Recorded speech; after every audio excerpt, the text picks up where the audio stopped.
The Mohammedan Muslim media and individuals, as well as so-called Arabists, incessantly speak in invariably glowing terms of the contribution of the Mohammedan Muslims to human civilization. What is the reality? Before I address this question, there is an extremely important word that has to be defined first, which is at the root of this discussion. This word is civilization.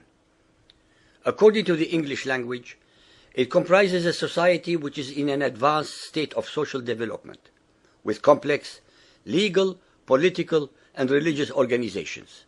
That is, in an advanced state of intellectual, cultural, and material development in human society, marked by progress in the arts and sciences, the extensive use of record keeping, including writing, and the appearance of complex political and social institutions.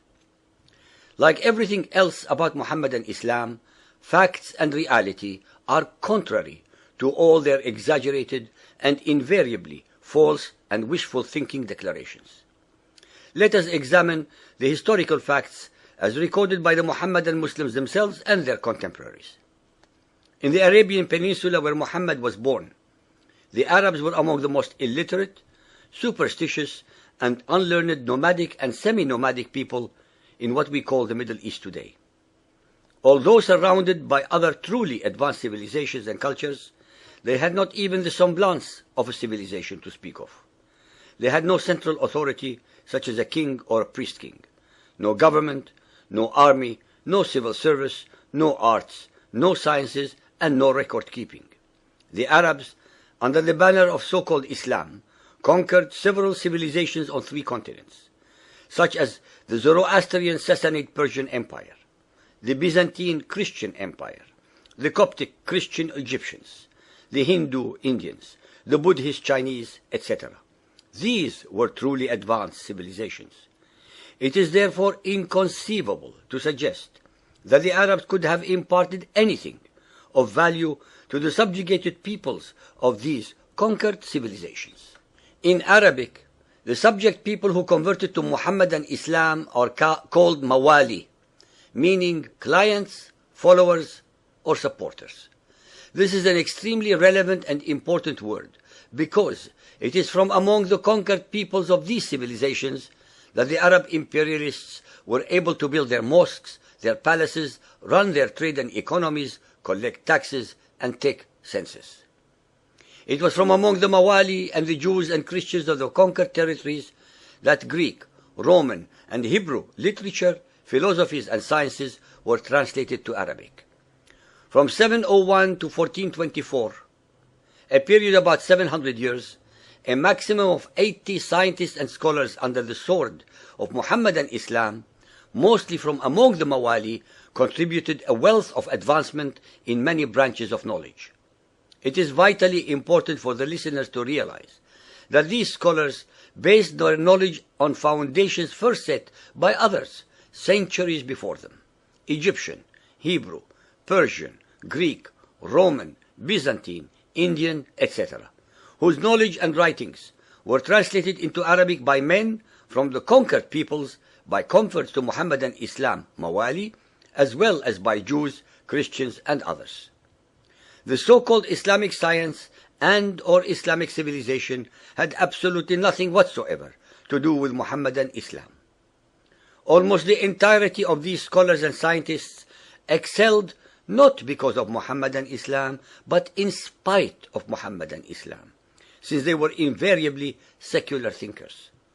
No knowledge whatsoever in the sciences, arts, engineering, architecture, philosophy, etc., etc., can possibly sprout under fundamentalist Mohammedan Islam, because the only knowledge that fundamentalist Mohammedan Islam can recognize as valid and worthy is knowledge of the Quran, which they call ilm.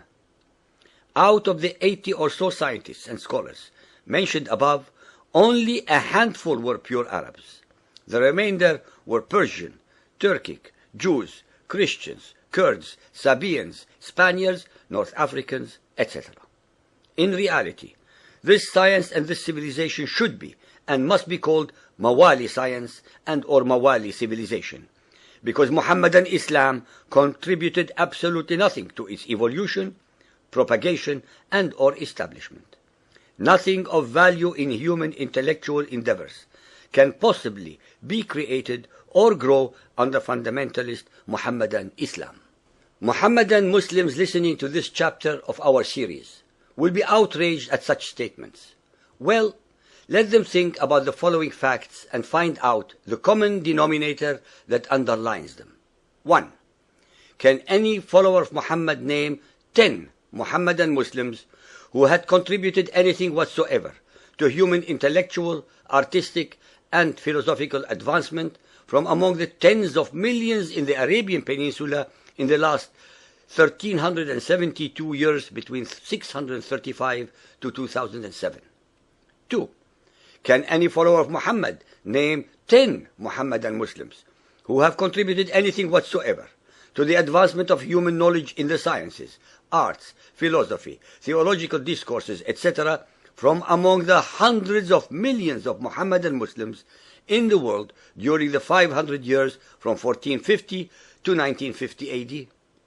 The only reason that they cannot find these scientists or scholars is because fundamentalist Muhammadan Islam cannot survive under the bright light of knowledge, freedom of thought, freedom of expression, freedom of religious belief, and or freedom of intellectual dialogue and debate, because the best and most perfect system of fundamentalist Muhammadan Islam is that of the Taliban in Afghanistan, a state of mind-boggling ignorance, religious intolerance, hate, terror, and utter stupidity. Fundamentalist Muhammadan Islam can only survive in darkness, and as we know, very little, if anything, can bloom and prosper in the dark without sunshine. That is why very little knowledge, if any, emanates from over 50 Muhammadan Muslim states in the world today. The above statements and facts are available for all to read, and no amount of Muhammadan Muslim anger, diatribes, hate-mongering threats, and terror can change an iota of them. Muhammadan Muslims thrive in the twilight zone of denial and of blaming all others, the denial of facts, the denial of reality, the blame others syndrome. For as long as they are not willing or able to face facts, Muhammadan Islam and Muhammadan Muslims will continue to remain forever fixed in the time warp of the 7th century, the time of Muhammad and his Quran.